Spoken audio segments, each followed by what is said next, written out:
2 వారాల క్రితం నిమ్మకాయ నిల్వ పచ్చడి పెట్టాను కదా, అప్పుడు నేను ఊరికే ఊరబెట్టాను. ఉప్పు, పసుపు, కారం వేసి ఊరబెట్టాను. ఇన్ని రోజులకు ఊరింది. మసాలా తాలింపు వేసాను చూడండి. ఇప్పుడు నిజంగా నిమ్మకాయ నిల్వ ఊర పచ్చడి అయ్యింది. ఆ రోజు ఊరికే ఊరబెట్టాను నేను.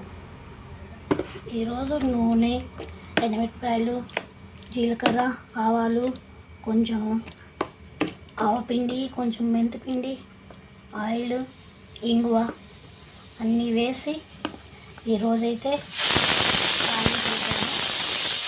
తాలింపు ఆరినాక ఇందులో కలిపాను.